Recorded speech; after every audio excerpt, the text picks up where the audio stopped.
evening, and welcome to another Itwala conversation, a leadership conversation. And I'm so excited to be hosting you today, as well as answering some of your questions that you might have for us today. Again, in joining us for this evening conversation as we talk to young leaders, young emerging leaders, I've got with me Sean David, who is in the studio with us for this live conversation. Good evening to you. Good evening. Good evening. Thank you for having me. More than welcome. So we are continuing our conversation from last week. If you joined us last week, you know we started talking about young and emerging leaders in if they are in receiving the training that they should in order to take on leadership roles. We kindly ask you to subscribe if you haven't subscribed already, so you can get notifications every time we are on. Invite a friend. Invite every young person that you know is desires to be a leader one day. Invite the current leaders that you know within your local cities, local nations. You know, we want everyone to be involved in this conversation as it involves and has an impact on our future. So like, share, and be prepared to ask as many questions as you would like, and also would love to hear your input tonight as we talk about raising leaders, raising the new generation of leaders. So before we go into the topic of tonight, I want to hear from you a little bit about last week you mentioned you're into politics.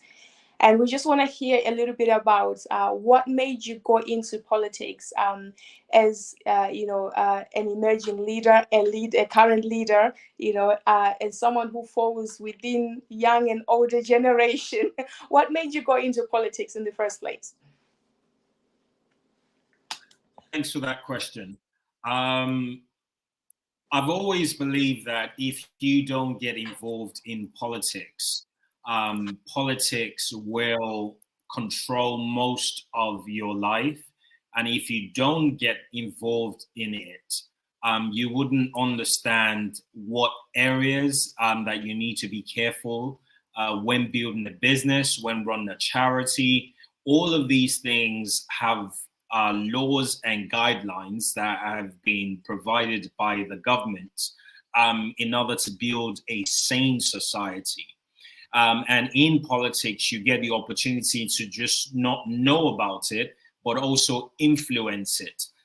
When we talk about issues around racism, or we talk about issues in African development, most of it will be accelerated if we get our politics right. So my call to most young people is to get involved, and I wanted to lead by example. So I have worked with the Nigerian political system in 2 campaigns, and also worked with pressure groups within Nigeria, and sort of like NGOs within that political space to engage presidential candidates, to also have town hall meetings with diasporans. So I've worked with the Nigerian government on that, or the Nigerian system on that. But I'm also working with the UK system to also address things like housing issues, antisocial behaviors, things around the well-being and mental well-being of our population as well. Wow, that's amazing. I always say to young people that you can complain about something, but until you take action to do something about it, nothing is going to change. So you are the one that can invoke the change that you want to see. Thank you so much for that. If you're watching us, whatever category you fall in, whether you are the older generation or the new generation, we want to hear from you. What do you think the young people should do? Or if you're a young person, what do you think the older generation should do in terms of leadership within this current state that we are in as a nation? Whatever nation you're from, you might be in the third world nations, you might be in the second world nations, you might be in the first world nations, whatever nation you live in, we want to hear your thoughts regarding these 2 different generations that are in current leadership and those that are rising into the future leadership roles. One thing that that fascinates me in this world that we live in is it is filled with young people. I think the statistic says that I think over 70 people are within young adults. They fall into the category of young people. But yet you don't find as much people within certain leadership roles, whether it's in the business world, politics, whatever sphere you might find it. You find that it's actually the older generation that takes so much space, yet we have more young people in the nations. What are your thoughts on that? So just to make sure that I get the question correctly, can you repeat it? Just rephrase the question. What are your thoughts that we've got more, the population is filled with younger generation, like 70% of the generation is younger people, yet we have very few within leadership and strategic roles, whether it's in business or it's in politics or any effective leadership roles? Okay, great question. I think from the business side, we have seen a drastic change with startups and entrepreneurs and disruptors like Mark Zuckerberg and the rest of them, who are relatively young, and they've disrupted the business world. So we have business leadership there. Political leadership, not so much. And I would say that it's a mixture of a few things. Most people at a young age looking, maybe if you're lucky, 5 years ahead, 10 years ahead. And those years that are ahead of them, they are looking to be economically stable. So they're not looking to power or to settle, as it were. And sometimes politics is seen as a place where you settle. So it's a place where you go after you've retired. So there's a perception around politics, number one. There's also the perception that you need a lot of money in order to go into politics. So you find that a lot of young people are like, I'll make the money, then I'll go into politics. And the time is, the time span is quite large. So I think that's one of the things. The generation that we live in now, millennials, Gen Z, they're more focused around building an empire. And then they think about politics later.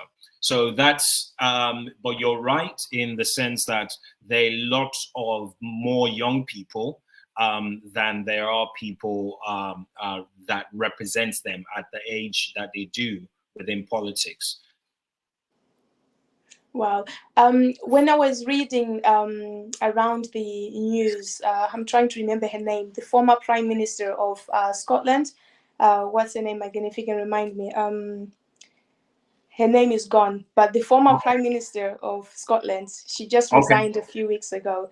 Nicola, is that? Yes. Yeah, okay. Sturgeon. Yes, exactly. She joined politics when she was 16. And I was like, wow, that is something you can hardly see, especially in third world countries, to see a young person so involved. She was campaigning, running groups from the age of 16. No wonder she became a prime minister at some point, because she knew what she believed in. She knew what she wanted to see in Scotland, and she fought for it from the age of 16. I wonder, how can we get our young people to be so passionate about what they believe in? I mean, is it something that has to come from their parents or from the current leaders, or it's something that has to come from within? And if so, how can someone get that so much passion to do something, especially from a young age? Yeah, I think it's the messaging. The messaging is very important. We need more young people to realize that the future that they are desiring for themselves is at stake if they don't get involved in politics. You will find that the wealth and inequality gap is growing much bigger by the day. It's getting wider and wider. It's becoming more difficult for a young professional to buy a property in the UK, for example. It's becoming a lot more difficult for you as a diasporan to go back to your country and feel safe. So all of these issues are there. So your future is being threatened. And that message has to come from present leaders as well as young leaders like myself and yourself, will play in this space to actually encourage more people to get involved in any way. Volunteering is a way to get involved. You don't have to run for a political office, but your presence in that system makes a huge difference. Wow, that is amazing. If you're watching us and you have any young person around you, or you know any young person, which I know most of you do, just send them a link. Let them listen to this conversation so that they can be inspired to make the change that they want to see in their future. Because one thing I think sometimes young people forget is the generation they look at as older people are going to go one day, and they will be left with whatever decisions they were making to deal with. And at some point, if we did nothing, our children, the next generation, are going to have to do something about what we did nothing about. You know, how do we really get even older people? Let's talk about older people for a minute, because I think sometimes there's a lack of a greater vision for the next 20, 30 years. I believe that if you have a vision for the next 30 years or 50 years, you should know that you might not be around. So surely it's a good idea to get someone who might be around at that time that you're gone to be involved in what you're doing. I mean, what message can we actually give to older people? Last week we talked about having opportunities, working with younger people. How can actually older people get to do that, especially those within strategic leadership roles? So one key thing that needs to happen is that we need people who are currently in that space, whether it's business, politics, or wherever it is, to start building succession plans. You should have a succession plan in place. You need to be able to identify people who will take over from you when you are no longer here. And you have to do that right now, because there's no better time for you to do it but right now. You have quite a lot of young people who are energetic, who are driven, who are very well educated, who understand the system, who have grown in the system. They are very, very intelligent. They're more intelligent than you think they are. So it's time for you to actually look for those people and put in your time to create a succession plan with them. And what you can do to start off is start off mentoring. You can start mentoring these people. Give them a call and say, I see what you're doing. I would like to offer my time on a weekly basis to touch base with you and help you in any area that I can with my expertise. I think that should be one conversation that we should be having now. And providing mentorship. Another area that we can, and I mentioned this last week, is investment. I think investment is very critical. This investment has to be targeted. It has to be very clear. It has to have a clear vision. It has to tie to a 20-year, 30-year plan, so that you are building a legacy with the person that you're going in partnership with. So I think there's a lot of work to do in that space. There are a lot of ideas that can be thrown around. People have suggested all sorts of things on the internet. So take a good read and see what's out there. But my message will be, it is time to build a succession plan. Wow. You know, you're reminding me of something that my husband always says to me, that, as a mother, sometimes you just want to guard your children, protect your children. So he's always saying, like, they are capable of more things than you think. They can do that, but I always want to keep doing it for them. Do you think that the older generation trusts the young people, especially to put them in certain strategic roles where decisions need to be made concerning a nation, concerning a business, concerning any type of change that needs to be made? So I think, first of all, the older people, they have to immerse themselves in sessions done by Etwala, for example. They have to immerse themselves in sessions like that so that they can unlearn certain things before they try and build this succession plan. It's a natural thing to not trust somebody else with your baby. It's a natural thing to not trust somebody else with your money if you've worked hard for it. It's natural. However, if you go through the right structure and you learn the right perspective, you can put that aside and put that distrust aside, because it's a natural thing to distrust. But to answer your question directly, yes, I think older people don't tend to trust the younger people in our, you know, sort of in our society. Wow. Greetings to every single person that is joining us. We've got someone saying hi from Bahamas. Good evening, wherever you're tuning in from. So wonderful to have you in this conversation. We'd love to hear your thoughts on the raising a new generation of leaders. What are your thoughts on young people, young emerging leaders? What are your thoughts on older generation of leaders? We would love to hear your thoughts in how we can integrate the two, because I think it's vital that both the old and the new work together in order to build the nation that we want to see. My thought was, one of my thoughts was, if you train somebody and you truly believe in the training that you put inside of them, the input that you put inside somebody, surely you ought to be able to trust yourself that you did a good job. So could there be a point whereby maybe there isn't enough input from the older generation to actually trust that these people can do this work? So I think definitely if you've not done the work, then you shouldn't expect the reward. You have to really put in the work to tutor, to build and invest and lead the next generation. It has to be a commitment on your side first. And it's that commitment that will keep you going when you will question whether you've done enough. So you will question whether you've done enough. But in order to keep going, you have to be committed, first of all, to that. And also unlearn, you know, those things that make you sort of be in control.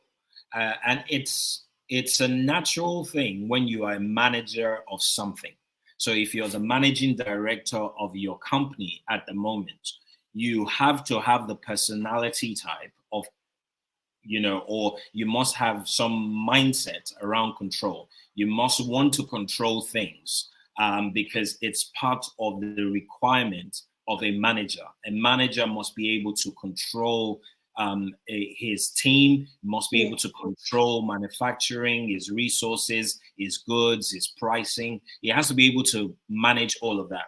But when you are a chairman, when you are on the board, you have a different mindset. So you need to unlearn the pattern that has helped you grow that business so that you can function better in your new position. So I'll give you an example. Sam Walton, who built Walmart, and he had built it to over 700 stores, no, 200 and something stores at the time when he retired. And he was a multi-billion corporation at the time. It was around 3-point-something billion. And this is 1980s. So it was a huge, successful business. And then he chose to retire. But when he retired, named a new CEO, and continued, and the company continued. He took a different role this time. And his role was he visited every store, spoke to customers, spoke to the store managers, got information from them, related to them, built a culture that was the foundation for the growth or the further growth of the company he had set up. No. So what you will need to do as that new leader, I'll call you a new leader, leading the next generation of leaders, you would have to take that shepherd look. You're going to have to take that look of a shepherd who is looking out for his flock and making sure that no evil befalls them. Yeah. Wow. Is that then what we have? I wonder what we have missing in our third world nations, because that is one thing we focus on in Nitwala, developing nation, third world nations especially. One thing I love about, I think it is Walker's Crisp. You know, the flavor has been the same over years, they've had different managers, different CEOs. They have, the founder has been long gone, but the flavor remains the same. Whereas sometimes, if you go to the third world nation, something you ate 20, 30 years ago tastes different today. How do we develop a system, or is it even possible to develop systems whereby what works continues to work over generations, especially if we manage to do the change that needs to be done within the current state of our nations, whether it's especially within political leaders, because that's where we've seen, like what we said, a lot of older people that they are still there with the same old mindset, yet they know that within the next 20, 30 years, they're not going to be there. If per adventure the new leaders emerges and take certain positions, how can we actually build systems that will, last for decades? So in order to build a system, and I'm going to use my IT hat here. Okay, in order to build a system, you need to have identified processes. You have to have identified how things work currently. And then you do a gap analysis of those processes. You look at areas of improvement within those processes, and then you put governance around that in order to make it a system. And then you put training, you put other factors. But essentially, you start with identifying clear processes that are there, that will be the building block for that system. So we cannot build a system that is passed down to a further generation if we've not identified the process. A lot of our businesses are still in someone's head. A lot of our knowledge is still in someone's head. We need to start data dumping all our experiences, write books, write system processes, write guidelines within your business, write your recipe model, patent your recipe model, make sure that it is an intellectual property of your business, so that when you're long gone, when there's a new management, they can go back to the vault and pick up your recipe and repeat it over and over again. So there's no rocket science here. The problem is a lot of us don't know where to start. A lot of us are not even willing to pay for the service that is required in order for you to build this. Wow. That is amazing. You're reminding me, I like to give examples. I heard a story of a man that was very rich, and when he passed on, none of his family members, talk less of his children or wife, could have access to his wealth because he didn't write it down. He had it nowhere. He didn't leave any paperwork, nothing. And 2 years later, the children were left in poverty for years. And 2 years later, the lawyers came to find the family and let them know what they had access to. But I think that is just exactly what you're saying, that we've seen it over and over again, that every time we've had a different government, they had to start from scratch. There was never a continuation of, this was done, which was great, we're going to continue so that it can continue to benefit the nation. It's always a new starting point. And that starting point, someone is not in the seat long enough to establish it for it to continue within the next presidency or the next executive team or whoever is in leadership next. I wonder what your thoughts are on, on how we can truly be in a place whereby, I'm talking from the diaspora now, from third world nations, how can we begin to have a space whereby we can have both generations in the same room and actually have the older generation take on and listen to what the younger generations have to say? Or do you think that's something that's not possible? We completely have to get rid of them for us to establish something new. So let me speak to the young generation on this. No one's going to invite you. Wow. No one's going to invite you. You're going to have to invite yourself. So I would switch that question around, that what can younger people do to bridge that gap? We have to go into the room.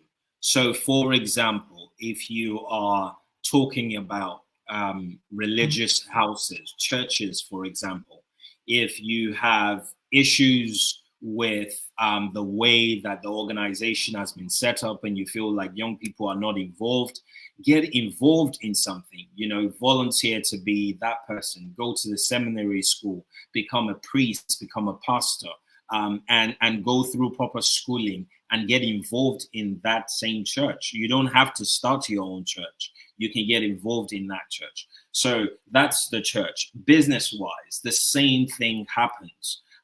You look for a growing African business, a growing third world business.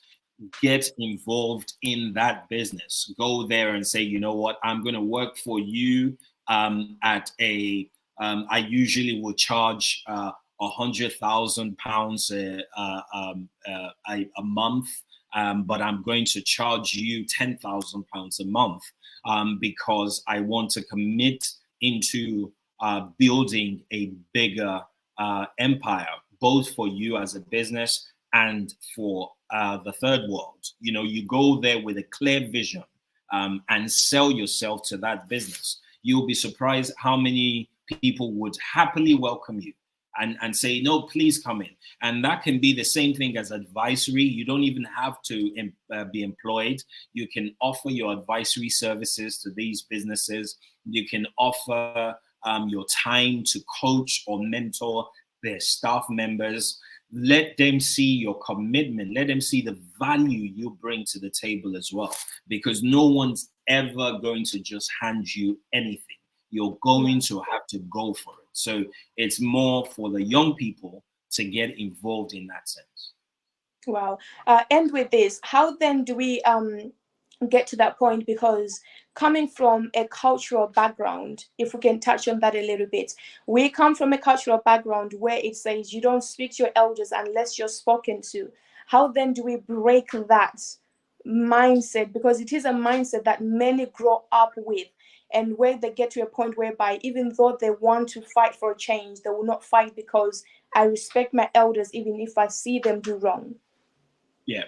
And I totally understand that. It's important to value our elders, and I think that's one thing that the developed world is suffering from as well. But that's my personal view, right? So I think it's important to value older people, but I also think that we need to get braver. We need to be more brave. To stand for something and let the adults know what we stand for. Yeah. The more we do that, the more they will give us respect back. It might be a long journey, but the moment you make it clear that number one, right, I'm an adult, I've grown up. Number two, I am self-sustaining. Number three, right, I am adding value in the area that I'm working in. Wow. So I'm coming to you with facts and truths, and I'm going to speak this, and this is my vision. Take it or leave it. So we have to get braver as well as young people, but not lose focus on that cultural respect. That is very important. Wow, thank you so much. Again, ladies and gentlemen, out of time, not out of questions. I was enjoying the conversation myself. Thank you so much for your input, for your words of wisdom this evening. We will surely be with you again next week. Thank you guys for tuning in tonight. We are indeed Ithwala Europe Leadership Conversation with Sean. I'm saying your name wrong because I'm not Nigerian. I'm gonna call you Sean. We call it Sean in English. Sean, just say David Onomusi. That's fine. Thank you so much for your words of wisdom.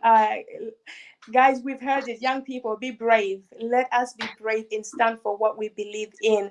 And older generation leaders, listen to us when we speak. And we are coming here. We're not coming after you. We are coming to you for a conversation that can change our nations. This is Ithwala. We'll be with you same time next week on the same channel. Do subscribe, do like and share this video to as many people as you like. This is more about Ithwala. Thank you.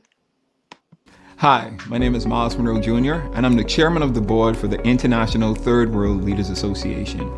Our organization was birthed to respond to and address the critical need for quality, effective leadership development and training in the emerging developing nations. Our vision is to establish a global network of leaders from every discipline, committed to the highest standards of excellence in leadership training, personal development, mutual accountability, and fraternal support, implementing relevant and innovative leadership philosophy based on time-tested precepts, principles, and values. Our mission is to influence the destiny of developing third world nations through leadership training, personal development, supportive relationships, and global networking. Our purpose is to provide transformational solutions in response to the dynamic leadership needs of the emerging third world developing nations. Our goal is to cultivate leadership commitment to produce leaders dedicated to the empowerment of their people, the progressive well-being of their citizens, and the betterment of their nation. The strategic approach captured in the slogan coined by our founder, Dr. Miles Monroe, was transforming followers into leaders and leaders into agents of change. Our focus is national development through transformational leadership, transforming nations, communities from the inside out. Join us in ushering in this new era of our organization. We are tasked with carrying this vision forward. And we are devoted